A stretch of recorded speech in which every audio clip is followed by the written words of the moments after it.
Hello, hello, hello, and welcome to the RuPaul's Drag Race RHAPup here on RHAP, We Know Reality TV. I'm one of your hosts, Beth Dixon, joined by Aman Adwin as per usual, and we are excited to break down Season 18, Episode 9 of RuPaul's Drag Race. Woo! Drama hit. And I am excited for the production value that came out of that drama. And Aman, I cannot wait to discuss it with you. How are you doing this week? I'm good.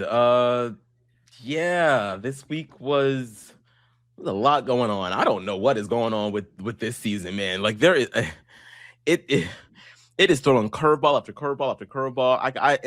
I feel like I have no idea which way we're headed, and it's exciting. So Yeah. yeah. I think it's so interesting. So, obviously, if you're listening to us for the first time on episode 9 of this season, welcome. We're excited, but spoiler full, we're going to jump right out here. And I mean, the big headline of this episode is the spoiler, which is Mama versus Daughter going home. And I think, this season, for the exception of like maybe one or two people still left in the competition, I think anybody is viable for the crown at this point. And so when you start seeing, the kind of queens that are starting to leave that, a few weeks ago we saw Vita, and then, oh my gosh, Mia, and now we have Athena who leaves this week. I guess your last name should not end with an A, Aman. Yeah, that's what it's looking like. And it's also great because we were talking about how like this is an older cast. We were really excited about that. And like all of the older ones are leaving. So it's just like, damn, like we're kind of arriving back at the same place that we've been at, which isn't, necessarily a bad thing. It's just interesting that, so many queens with so much staying power and long careers have sort of like not been able to make it work during this season of Drag Race. And I echo everybody that is like, what the fuck does Kenya have on RuPaul? Because not that she deserved to be at the bottom this time around. I think she was just fine. Yeah. But it's like, but should she have been here for this week? That's I'm like, question. yeah.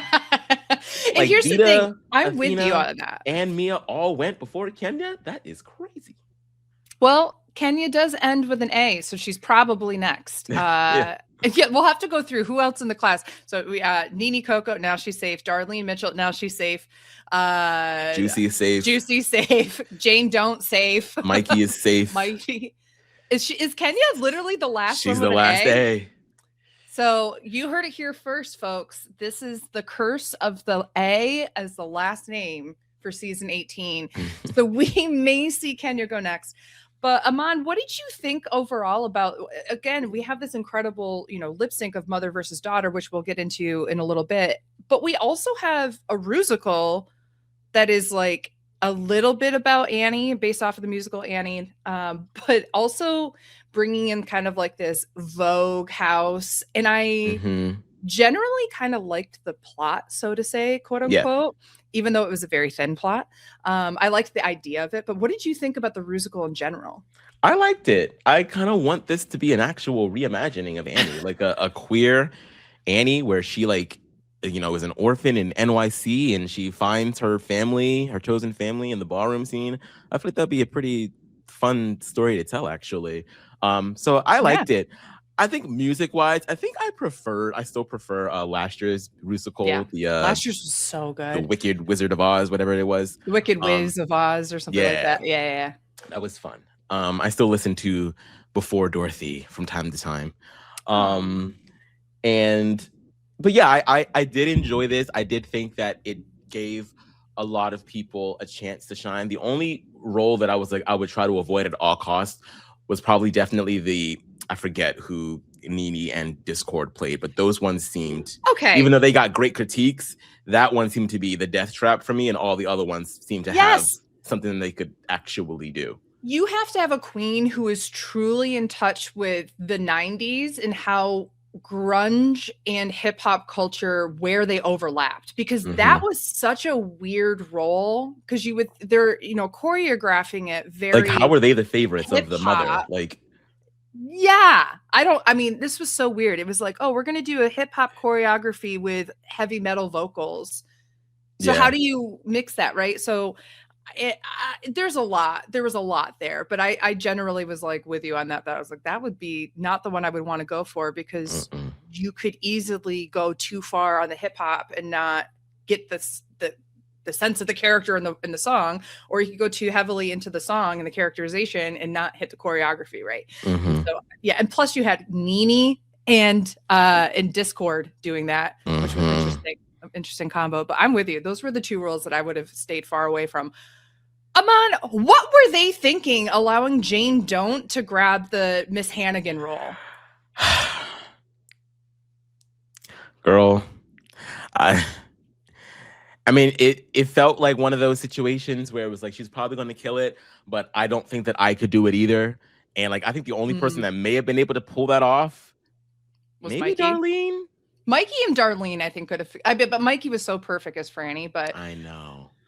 But yeah, I mean, that was certainly a choice. Y'all were definitely like teeing her up for a win. And I like, editing wise, I feel like I kind of predicted that was what's going to happen, because, you know, in the beginning of the episode, they went, you know, they did the rundown on the scoreboard, who has wins, who doesn't. And she was like, it's time for my second win. I need this to happen. And then as soon as she got that role, I was like, well, I just don't understand how you don't choose the what, like why nobody wanted to fight for the drunk. Everybody can play drunk.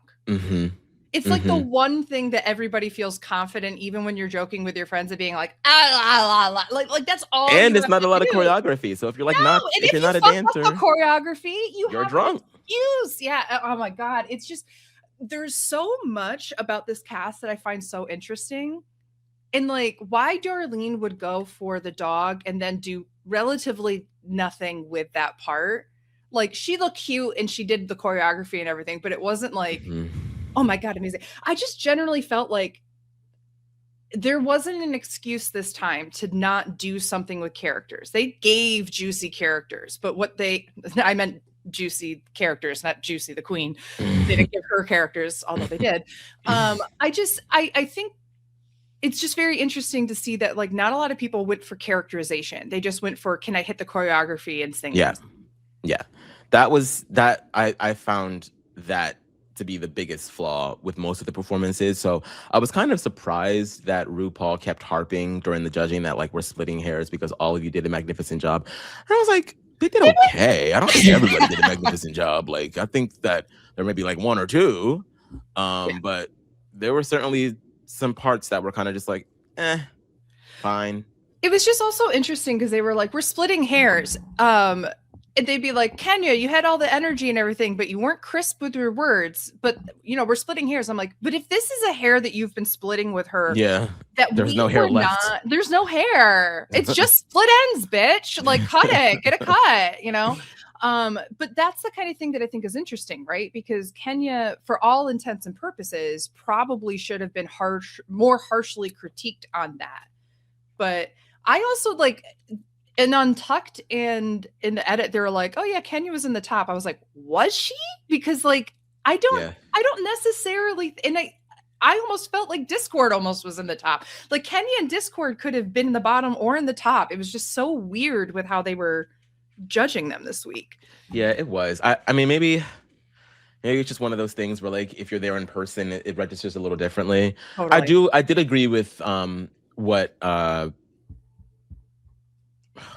is that guy's name? Benny Blanco? No, not Benny. Oh. Although he was great. Jamal Sims? Jamal, thank you. Oh my God. We got to start just like having a photo of Jamal Sims. Turning into RuPaul.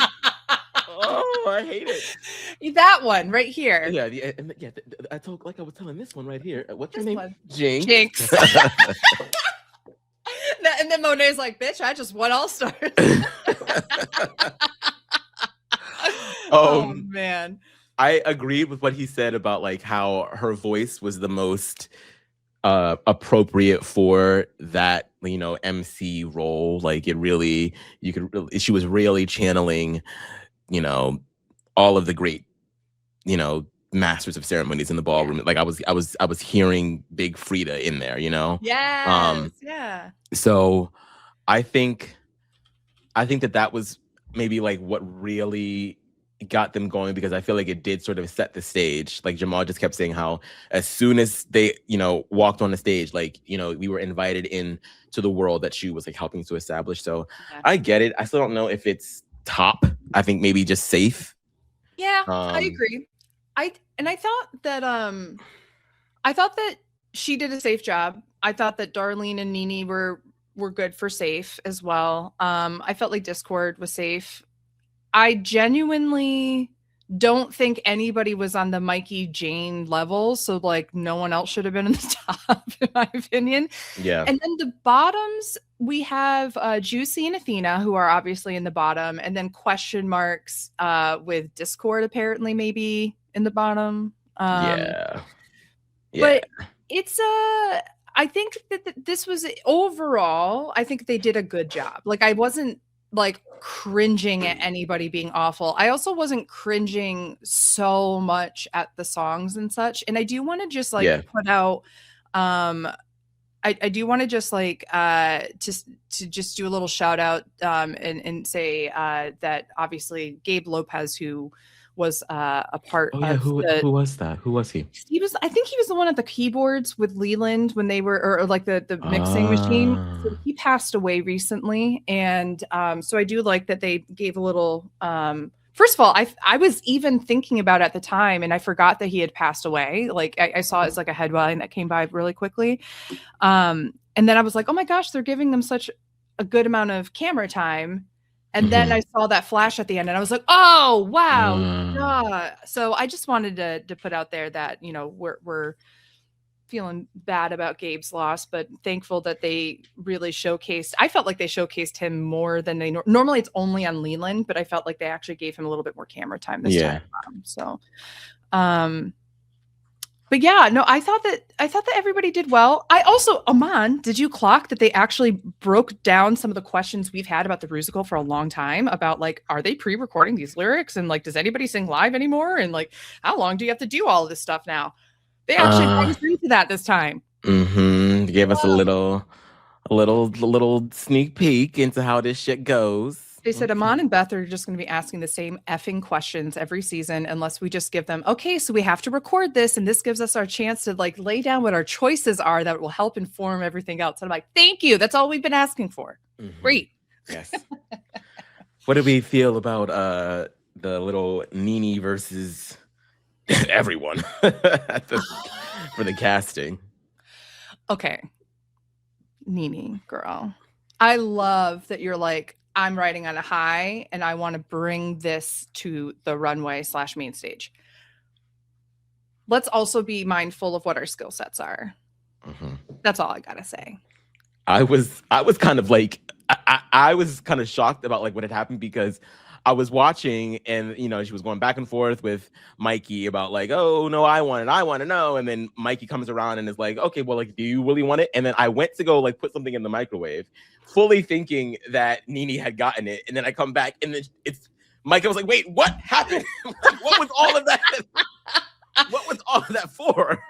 You know what I loved about that is that we get a little bit of Mikey being like, I'm comfortable that I could play literally anything and steal the show, which is exactly the energy you should have. Even if you have the smallest part, if you have the Discord Nene part, then you should be able to try to come up with a character that's going to steal focus, because that's really what the name of the game is for this, right? But Mikey knows that, and she's confident in it. So she was just like, whatever, I don't have to be Franny, like as much as I would love that. And I think that level of confidence, and then all of a sudden realizing, because Mikey's going, I don't think Nene knows how much singing is in this.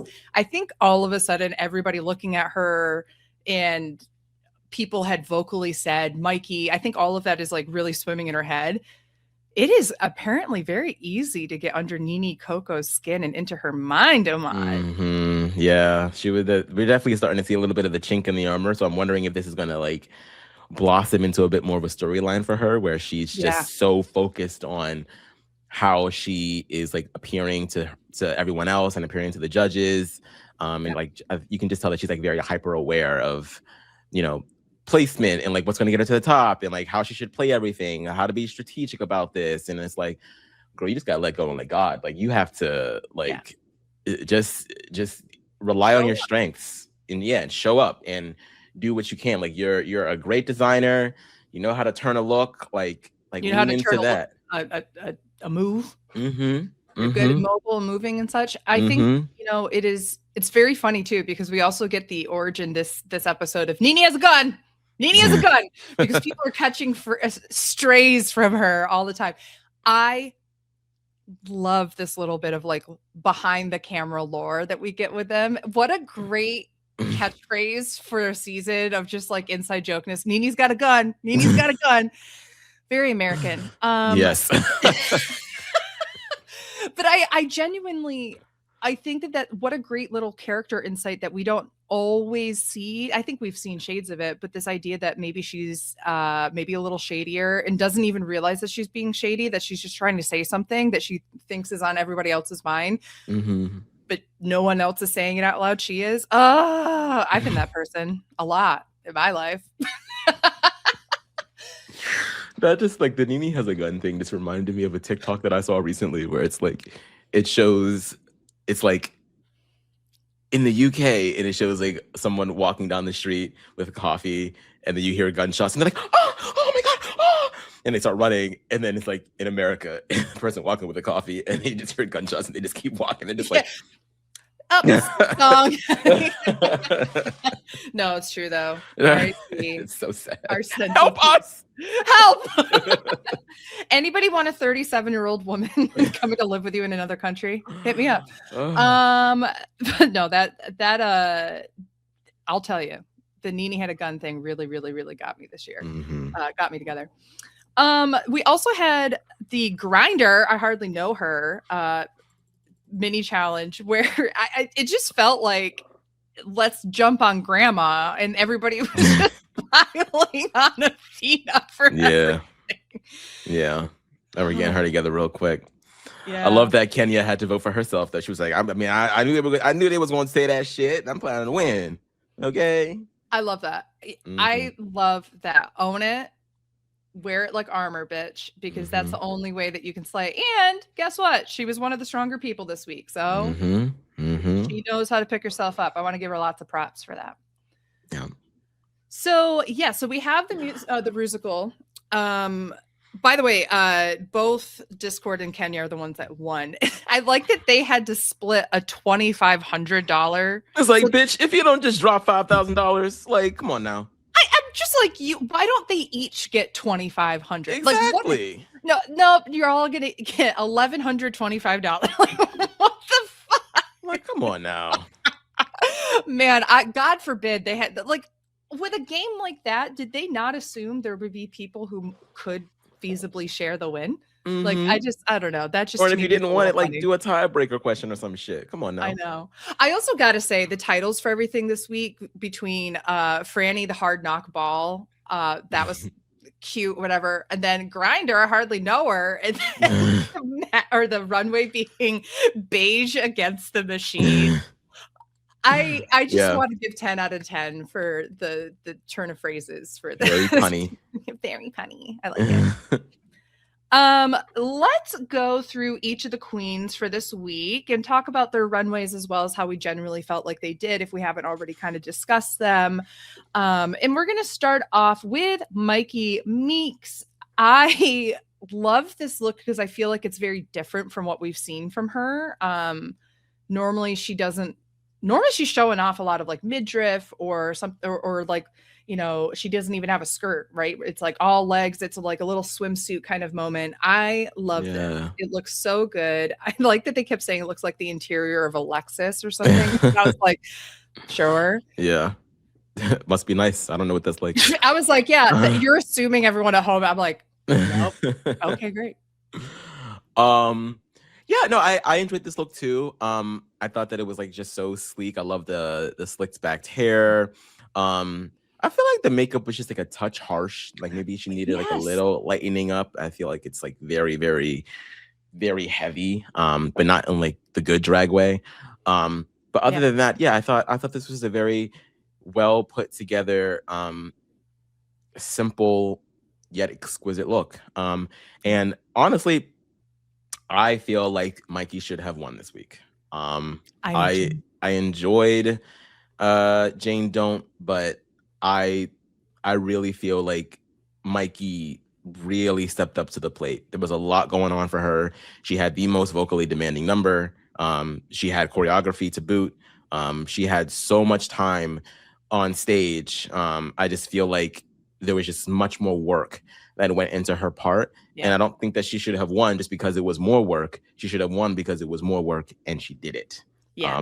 Whereas with Jane, yes, she was great, but I just don't think that it was as demanding as a role as Mikey's was. I also think too that Mikey had to do something really hard, which is as a shorter queen with Darlene, who I think is the tallest in the cast, having to outshine and keep the focus on her rather than the towering dog next to her. Like, I think that, you know, this is where I truly feel like Darlene could have done more, because you are who she is fighting against for attention. And instead, I think Darlene just like leaned into, I'm man's best friend, so I'm going to let my partner have the scene. No, that not when you're on RuPaul's Drag Race. It's always about outshining.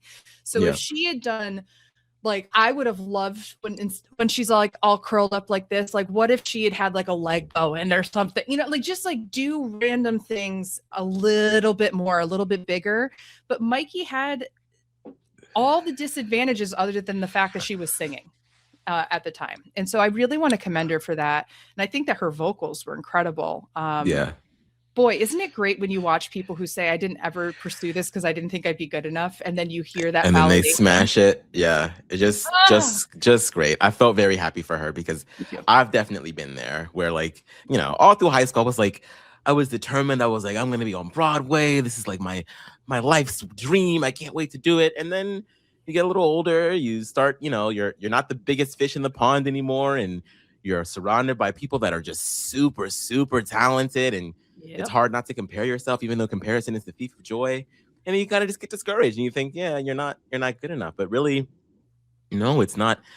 Yes, you have to have raw talent, but it's also about your drive. It's about your ambition and like a pinch of luck. You know what I mean? Like, you just got to keep, if it's something that you want, you keep going for it and you hone your craft. Even if you're not having the success that you want in the moment, continue to practice, continue to hone your craft. Don't let anybody take your gift from you, you know? So I'm glad that she got that affirmation from the judges. And I hope that she, you know, because, like, I mean, look, like, RuPaul's Drag Race is creating Broadway stars now. Like, hello. Like, we've now had like regularly employed on Broadway. That bitch Bob is on Broadway right now. Bob on Broadway. He is been on tour with Madonna. Exactly. And we're going to see, like, in the next like 2 to 3 years, I know that Harriet Tubman Live in Concert is going to be a Broadway show. I know it is going to be. Yep. So it's like, girl, like, listen, I will be at that audition too. If they hold open auditions, I'm coming, Bob. I'm coming. God. Okay. This is where we go. Rob Sesternino. Let's get Aman in touch with Monet and then with Bob. Thank you. I'm gonna start sending them. I'm gonna start sending the Sibling Rivalry podcast just a bunch of spam emails of me just reading scripts and. Yeah, here we go. This is what we're doing from here on out. You know, down in the comments, you know, we're going to tag Monet. We're going to tag Rob. We're going to say, come on, get him on a meeting with Bob's team and go, how can he be involved? Let's do this. Yes. No. I love it. You know, the other thing about Mikey that I think is, I'm going to say something very controversial, I think, in the Drag Race lore. Mm-hmm. I don't care this doesn't mean that I don't think that they're talented, but I don't personally care for Courtney Act or Adore's voices, singing wise, especially when we go back to the Rusical, that particular Rusical. Everybody made this huge deal because they're both good singers. I hated that Rusical. I didn't when you love me. I'm like, are you kidding? Like, come on. What was their Rusical again? Was that like, the one on the plane? No, that was season 8. No, that was season 7. It was the one where they had the good and the bad girl, and so Adore's the bad one after she drinks the fish oil or something. And they have like the different kinds of drag queens. They have like the comedy queens and the look queens and like. Oh my god, I need to rewatch season 6. Yeah, first of all, that is always a good idea. There's never a bad thing with it, but I have to say that Mikey, to me, the reason why I brought that up is like, I think that she had a way better Broadway voice that was more pop Broadway that we're seeing now than what we saw in season 6 12 years ago. So I truly think that this was one of the best vocal performances that we've had on the show. Yeah, for sure. Well, we have Randy next, or Brandy. That's what it was. She had a B, not an R. Brandy, the dog, instead of Sandy.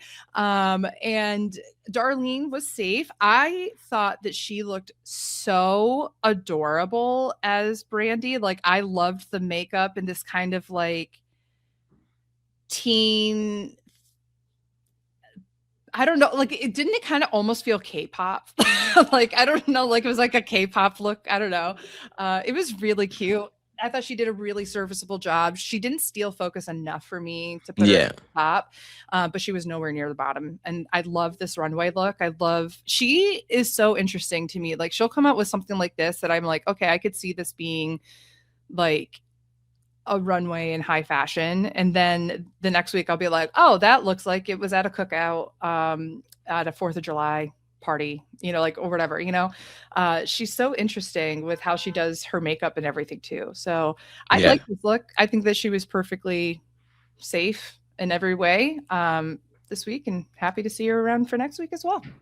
I think she needed to lean a bit more into this dumb bitch does not know that I can fucking talk. Like, there needed to be more of that. Like, it needed to like rise up, because like the payoff where Fanny actually does acknowledge, oh my God, you can talk. Like, I feel like that needed to be a bigger moment than it was, because she was just kind of just going along with the fact that like Fanny just wasn't listening to her. So I feel like if there was a little bit more characterization in that area, she would have been able to pull focus a little bit more. And, just have a bit more of a fleshed out performance. But I think that she was fine. I agree. I think she accomplished what she needed to accomplish. I think that the character was established enough to be a significant part of the show and a part of Fanny's journey. This look I love. It's so cartoonish. It's so like whimsical. It really it looks like a pop-out book. Like, it just pops out at you. Yeah. And it's just so like you just want to look at it. You just can't stop looking at it. It's just so fun. Don't you think she kind of looks like if the Cynthia doll from Rugrats had a mother doll that came out? Like Cynthia's mom. I can see kind of reflecting who Angelica's mom, that like corporate CEO woman. It's like, instead Cynthia's mom looks like this. That's what I'm getting. Yeah. I think her neck is cut just a little bit. So maybe just a little more neck. But other than that, oh my God, I sound like Tyra Banks. Let me see your neck. We need your neck. Where's your neck? I lost my neck in a tragic accident. Oh, okay. We're going to do a neck runway. For you. It's like, I don't have a neck. Nearly headless Nick is like, oh God. Next up, we have Kenya Pleaser. Aman, start us off. What did you think about Kenya this week? Yeah, like I said before, I agreed with the judges. I felt like she did do a good job of establishing the scene and bringing us into the ball. I do like this look. It feels as though it's missing something though, and I don't quite know what it is. I feel like there needs to be something. I don't know. And then there's like a very vague critique, but I'm not a fashionista, so I can't really put it into words. I just feel like there is a piece that would just set it off. But I really love the woven swirl type thing that she has going on with the bodice. I think it's just absolutely lovely. And the hair, it looks like her real hair looks like it's growing out of her scalp. So it's just, I think that it's just a beautiful explosion of hair. I mean, I loved in Untuck when she was like, this is the size, just like huge planet. I love how she looks this week. This is far and away, I think, the best that she's looked on the runway. I've loved this look. I love she glows. You can tell she was excited to bring this one to the runway. I'm so happy that we got to see this from her. I understand what you mean about the missing thing, and I almost don't think that it's missing something as much as like the lines, especially for bigger queens, when you're trying to use different lines of material and color to help with the illusion of the body, it's hard when it's like swirly like this, right? On a bigger body that already has some swerves and curves going on, right? So what we have is like a relatively flat top that comes down at an angle, and then we don't really, and then we have the slit that comes up, but we don't have anything on that other side to like counterbalance that. And I almost feel like if she had like a swoop, you see how like under the big part there's like a little swoop that's on her hip. If they had that over on the other side, I think this is what that would have been even better. Have a little swoop to counterbalance the big one on the shoulder on the opposite side. Let the slit be the thing on that side of the body. On the other side, I think that's what it is. I don't like. I mean, we're all for asymmetry, but sometimes you still need like a little dose of symmetry in some areas. Yeah, I thought that she did really well in the challenge. I did pick up that there were a couple words that weren't crisp, but she knew what she was doing. She brought the energy. I don't necessarily agree with her completely stealing the focus from Juicy. Yeah, I didn't agree with that either. Because like, Juicy was out here ducking and diving and all the flips and shit that she was doing. Like, I mean, sure, maybe we know that we can come to expect that from her, but like, I still don't think that she was completely washed out. No, if anything, what ended up happening was I was actually watching Juicy and listening to Kenya.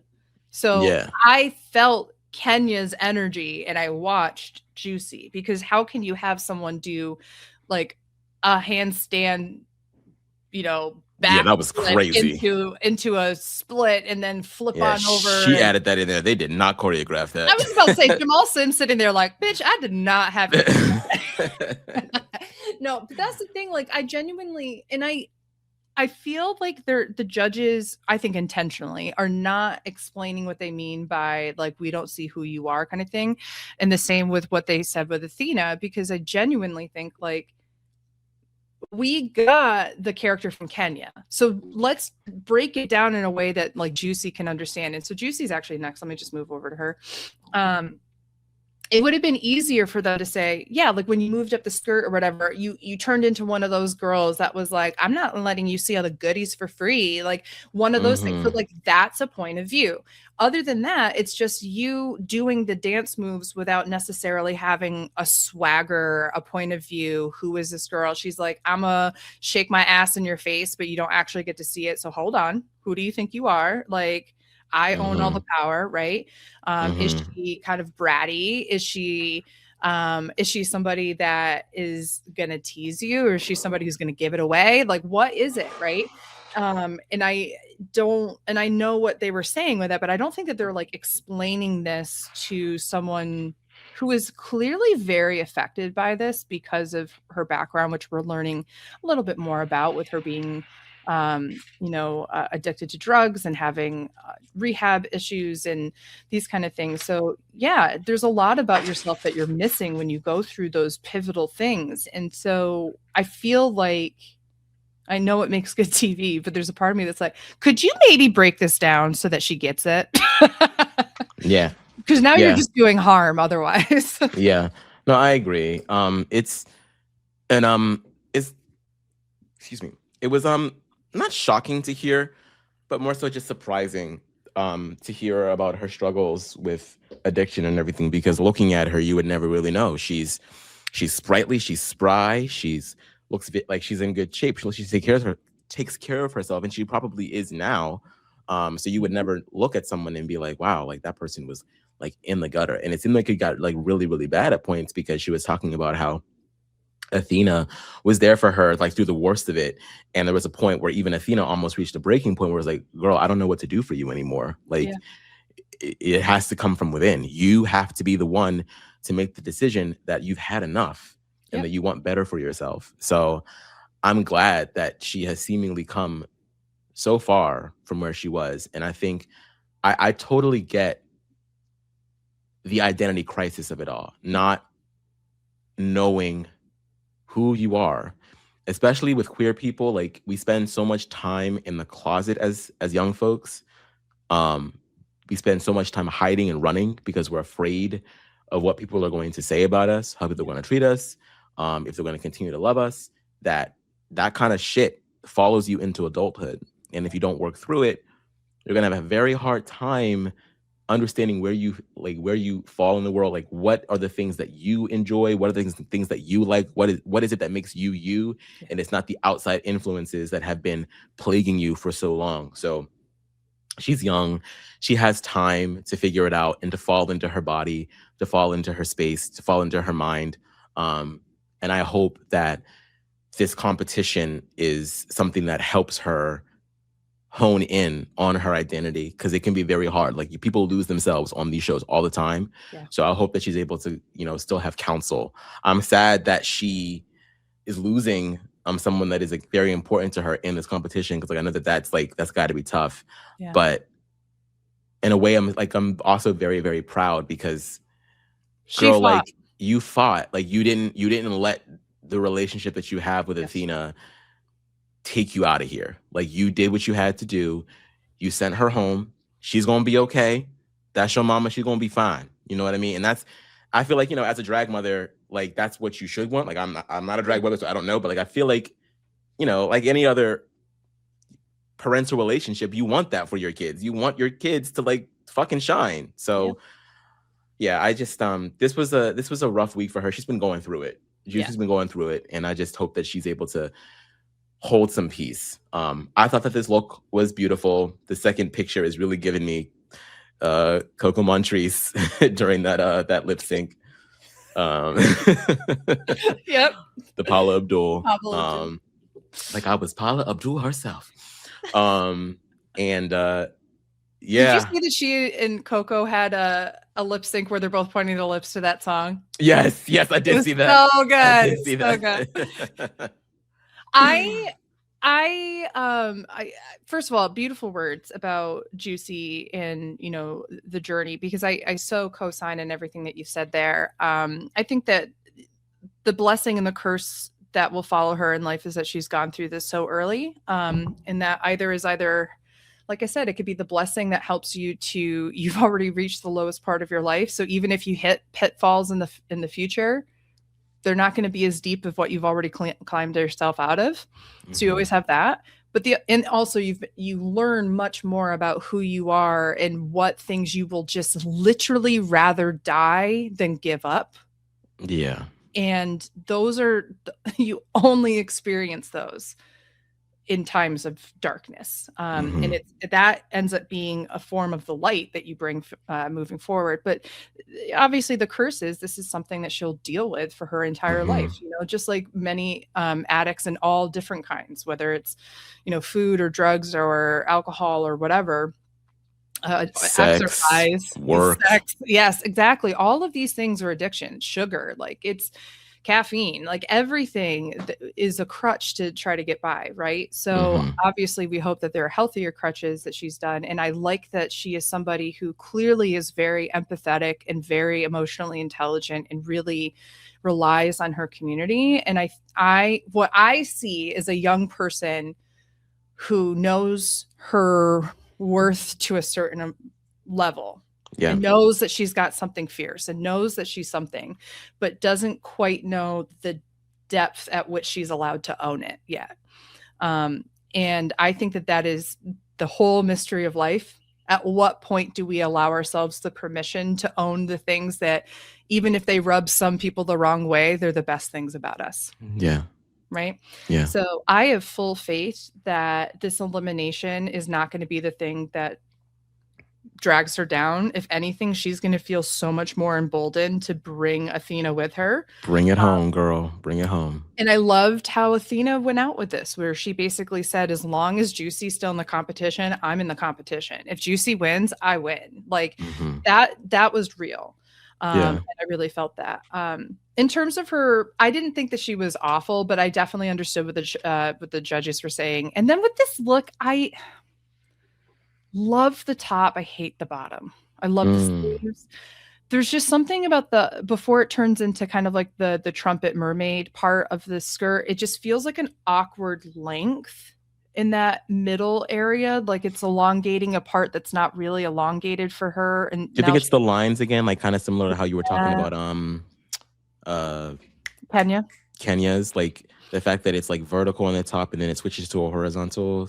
It could be that, and it just messes up my eyes, but I love the color and the sheen. I love the dimension of like the different like I don't even know what you would call them, like folds or ruffles at the top. Like I think it's so cool, and she looks so gorgeous with the makeup and like the little fascinator on the ear and everything. It just, that middle part of the dress is just weird to me. But I otherwise really, really like this look. She's got quite the wardrobe for somebody that is so young. Like her family is pulling through for her, honey. Those Dion's got together and said, you are not going to go on this stage and embarrass us. Like, yeah, you were going to go be a star. Oh, okay. Yes. Speaking of the Dion family, let's move over to Athena Dion, who has what is normally the Daddy Warbucks role, but is now the Mama, what do they call it? Mama Money Bucks or something like that? Something like that. Big Bucks. Big Bucks with an X. First of all, I'm just going to start off by saying, love this runway.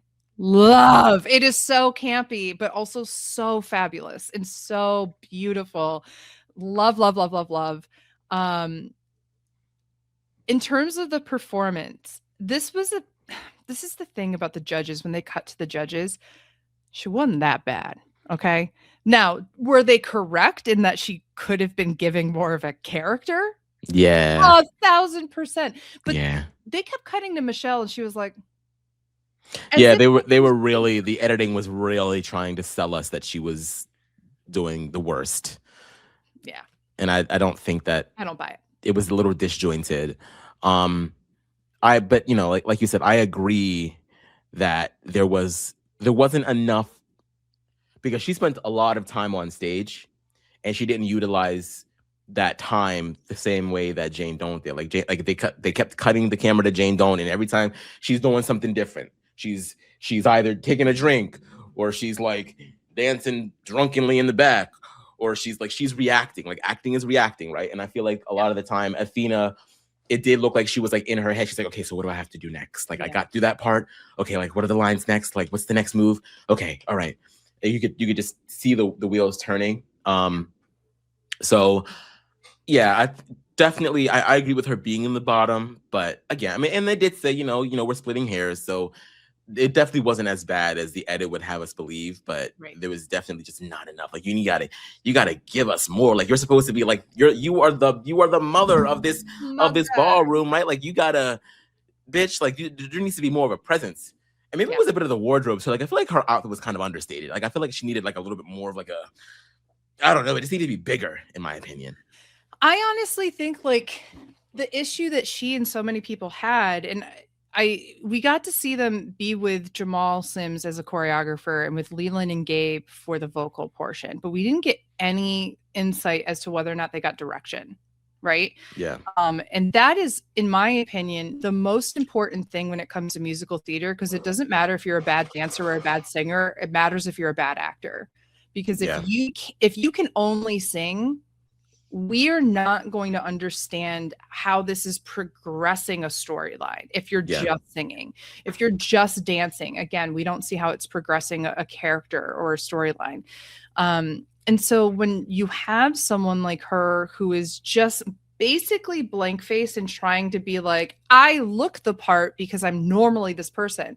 No, you got to give us more see you next Tuesday. You know what I mean? Like you have to be able to, okay, maybe this is someone who is constantly making sure everything is in the right place. Maybe she's constantly asking for people to fan her or something. Like there's got to be something that you're doing. And while that's easy for the Jane Doan character, because she can just be drunk and drinking and whatever, you have to come up with what is the thing that keeps your character busy, or is something that you are doing or bringing, or what is the like default setting that you have for this character that you can use to play with it a lot and then a little and give us levels, right? And she just didn't do that. But I also don't know, I don't think they're given direction on that unless Jamal is doing that with his choreography, and we don't see it. Yeah. It reminds me, back in my day when I was in high school and we did Seussical and I got cast as Horton, which is so crazy to me. Like my little skinny mini ass as a big ass elephant. Come on now. They literally had to put they had to put wiring in the costume to make it. I had no business being Horton. Anyway, but there's like in the beginning of Act 2 for Horton, he's like in a cage on stage for like a good, like, I want to say like 20, 25-ish minutes. Yeah. And I had to learn a lot about, like, because I was just so used to coming on stage for my part, saying my lines, being animated, woo, and then walking off. Yeah. But then I was just like there the whole time. I was like, and our director was like, Aman, what are you doing? I'm like, what do you want me to do? I'm just sitting here in a cage. Like, okay, but you're in a cage. You're in captivity. Like, what does that do to you? Like, what's going on in front of you? Can you react to that? Can you do this? Can you do that? And I was like, wow, like acting is like so... Acting is reacting. You really have to be in the moment. You have to let external stimuli, affect you. So it's you're never, if you're on stage, that is, you got to be giving it to us. Okay. You don't have to pull focus. You just have to be giving something. Right. Yes. And I feel like there wasn't enough of that from her. We did, this is a quick side story. I've been taking improv classes and there's a man in my class who I love and he's so nice, but he tends to say things more stoically monotone, like just in general. So when he's responding to things, it doesn't necessarily have this emotional impact, which sometimes makes it instantly funny. And then other times it's just kind of like, oh, it's so hard to get something out of you to play off of. Right. And we had this one time where, we were having scenes where randomly our teacher would go, okay, now Beth, die, do a dramatic death of some sort right now. And then like in the middle of the scene, I'd go, and have to die. And in this particular scene, I was playing his son and he literally went, oh, okay.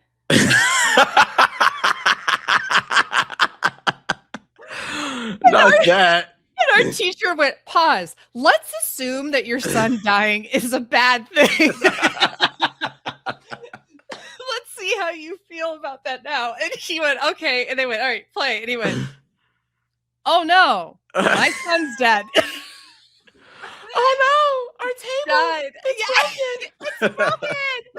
But it literally was, oh no, my son's dead. Like I was like, bitch, give us something. Cracking up on the ground because I was like, you know what? He's not trying to be funny that way, but it was so funny. I just shout out to Alex. You're amazing.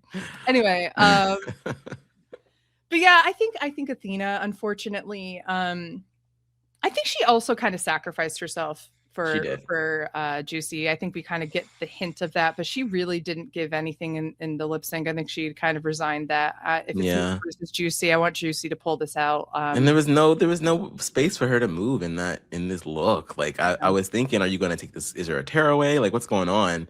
But yeah, she kind of just, it was a very sort of like minimal, muted performance but it really was a sweet moment where because I think this is like a sort of like a drag race first, where like someone like mother versus daughter, sitting on the lap, ending it, and like there wasn't like no strong finish. They were both just crying together. It was a very, very nice moment. I really liked it. It wasn't cheesy. It was real. That's what I liked about it the most, and I really also appreciate that there wasn't like a double sachet. It would have been so easy to be like, let's give this a happy ending. I think it's actually going to be really good for Juicy that Athena leaves, in the same way that if Juicy had left, I think Athena would have been better off for it as well.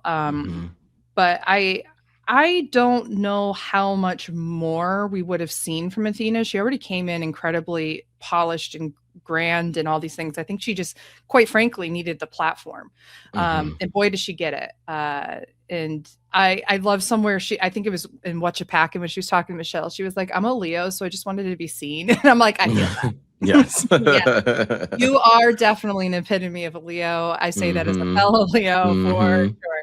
So I think that she accomplished everything that she needed to. I think she was the topic of every episode pretty much at some point. So she definitely had a good run on the show. Before we move on, I just want to say, I don't really like this look. Oh, tell me, go. Yes. It's just a bit too busy for me. Like I agree with Michelle that this is like, it's such drag, it's such high drag, and I agree with that, but it's just not my cup of tea. Fair. I don't know, maybe the little feather duster things need to be a little smaller for me. I think it's so busy. There's so much going on. There's so many textures, so many patterns that I just feel like my eyes just don't know where to rest. But I think she looks beautiful, but just not my favorite. Not my favorite. This outfit gives me the rule of thirds. The top up here has all this shit going on. That's the first third. The middle third is the plainest. It's to make it, and then the bottom has the different ruffles and such, right? So I definitely agree with you. I personally find it pleasing because of that, but I also could absolutely see why that is very busy on the eye.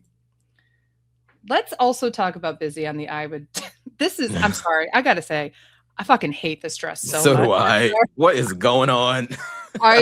I feel like she looks like she got TP'd. Like, what is yes!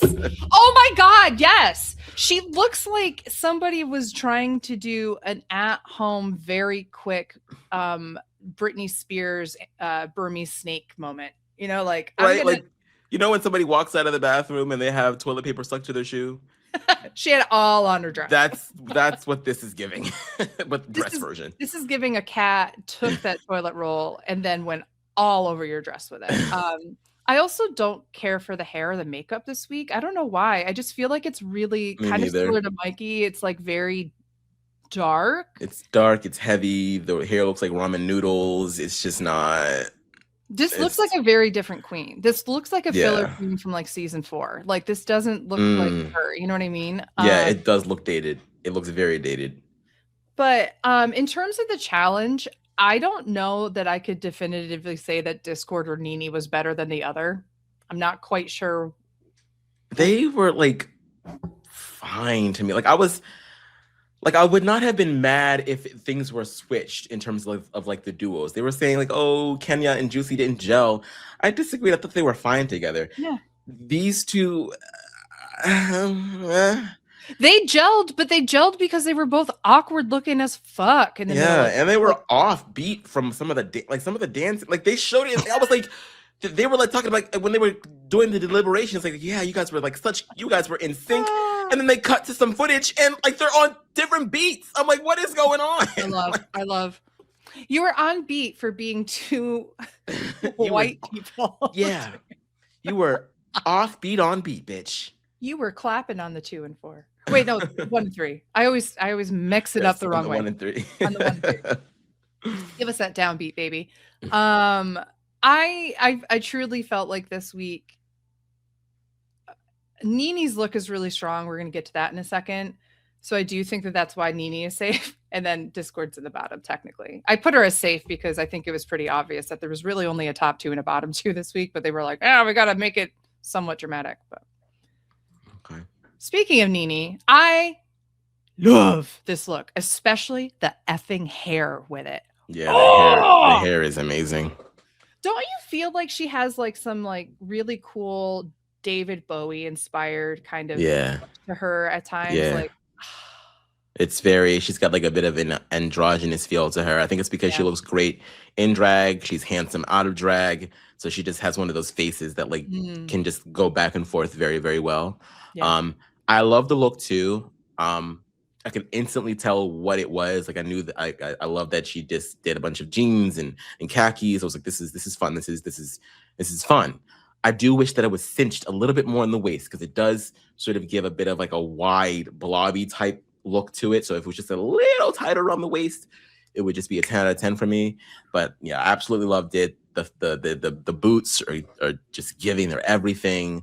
I love the same pattern on the briefcase. Just great. Just great. You know what was amazing about the boots? I don't know if you clocked this or if others at home did. When I was watching her in Untucked, you can see very clearly that her boots are just white boots that have nude stockings on top of them. Like Oh, they're ripped around almost where the heel, like the big platform heel, like in the middle, all the way wrap around to the heel in the back.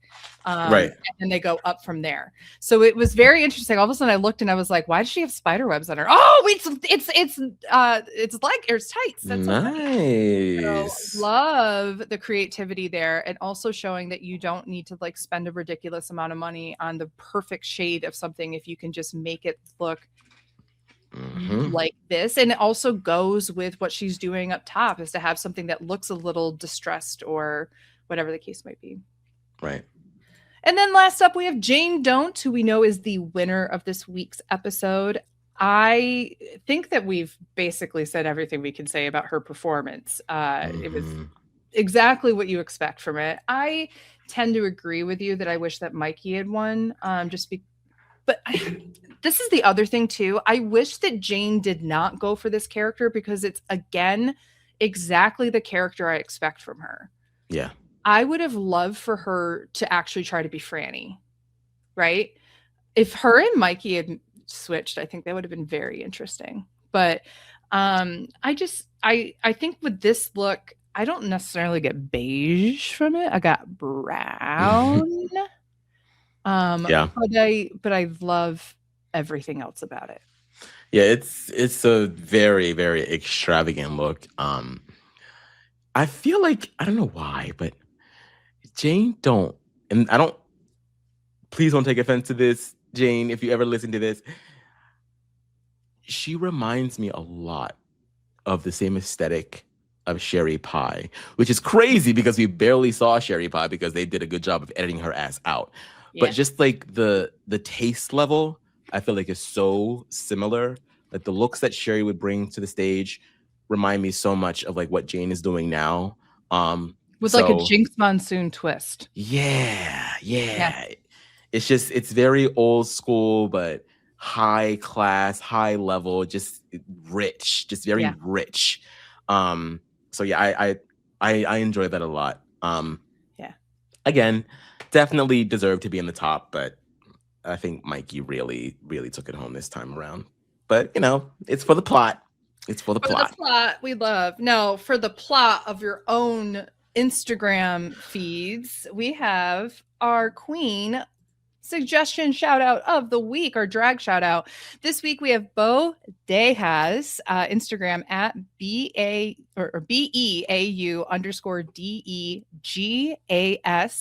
Bo was submitted by Jen Richards, one of our listeners, and I wanted to switch over to Aman, who's going to just read the little blurb that Jen sent along.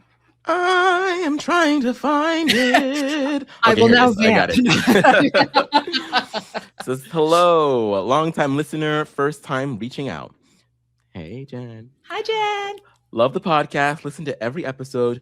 Wanted to share a local queen who was fantastic. Bodegas and I met around 2010 when we were both Peace Corps volunteers in Senegal. We're both from Seattle, and she is now one of the best queens in town. And that's it. Well, as we know, Seattle is a drag haven in the Pacific Northwest for sure.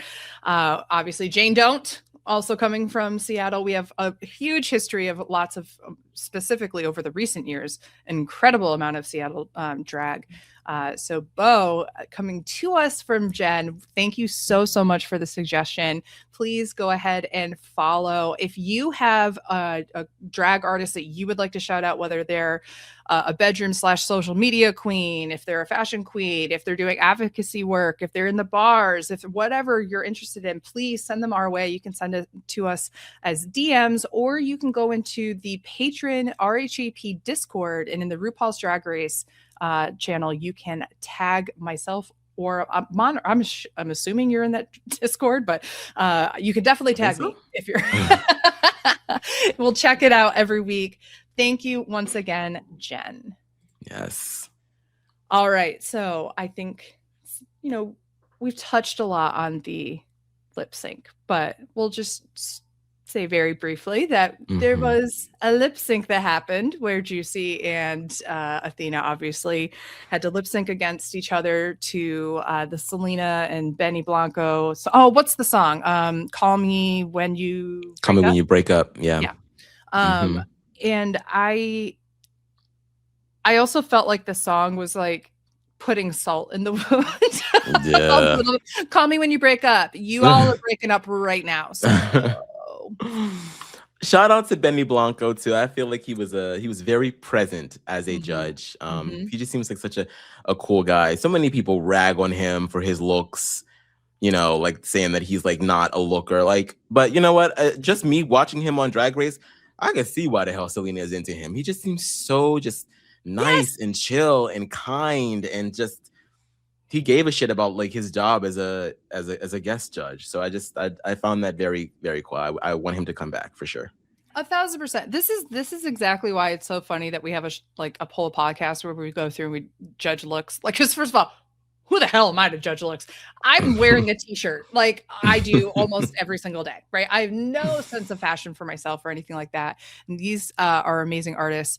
I genuinely feel like we need to make more people like Benny Blanco famous. I look at the UK and like sometimes, you know, like the people that are on TV really earn their spots over there. It's not because they're beautiful or whatever. It's because they're talented or they're really good at, or they're good researchers. And I kind of hope that in this, whatever new world ends up being, that Drag Race, I think, is absolutely a driving force of creating this kind of culture of saying every drag is valid. The same with how people naturally occur in the world. So I wish people would stop dogging on other people for their looks and start dogging on people for like being a horrible person instead. Exactly. Because you could be the most beautiful bitch in the world, but if that personality ain't right, if that soul ain't right, get away. Like Tyra, you know, there you go. Woo. I meant Sanchez, but I think you could also do Banks.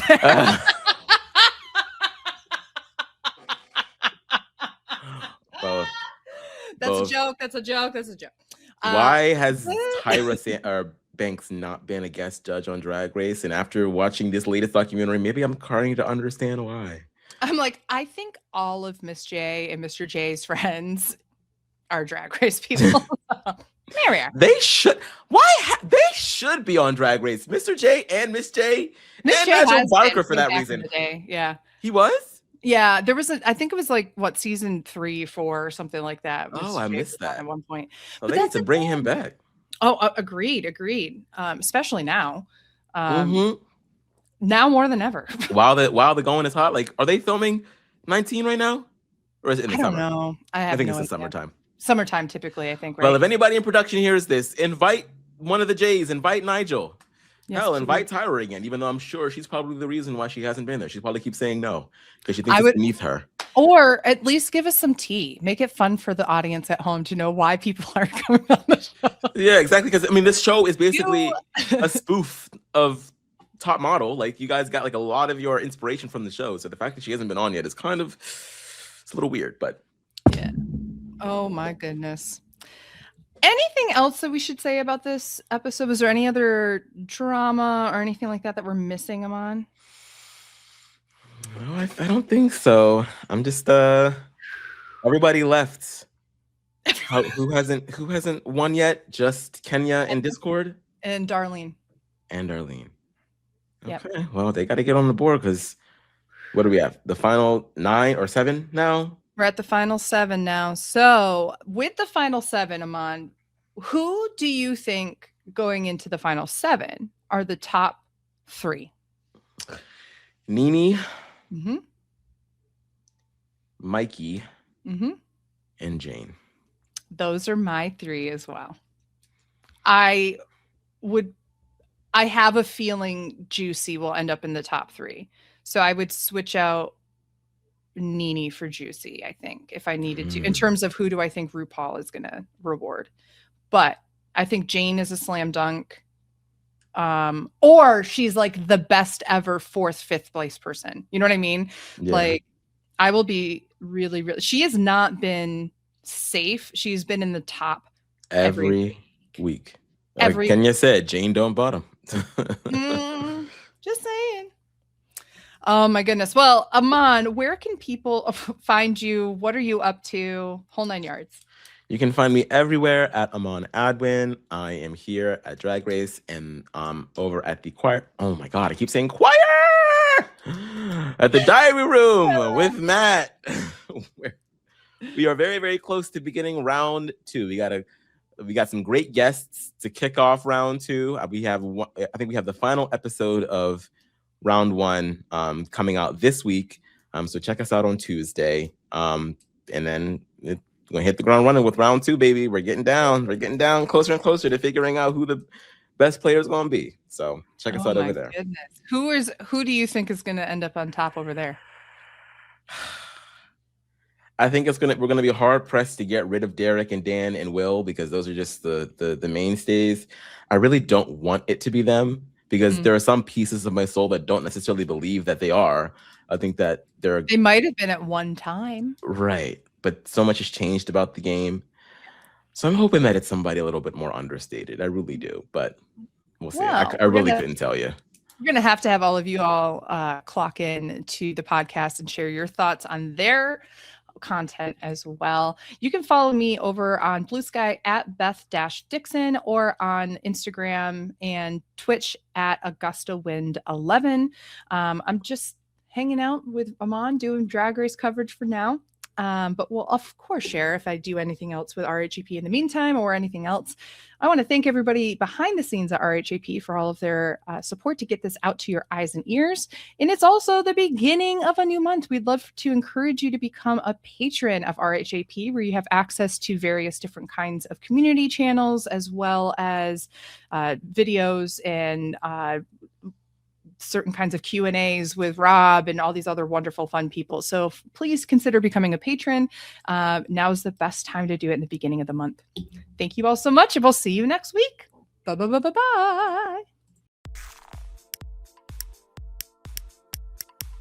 This is RHAP. We know reality TV.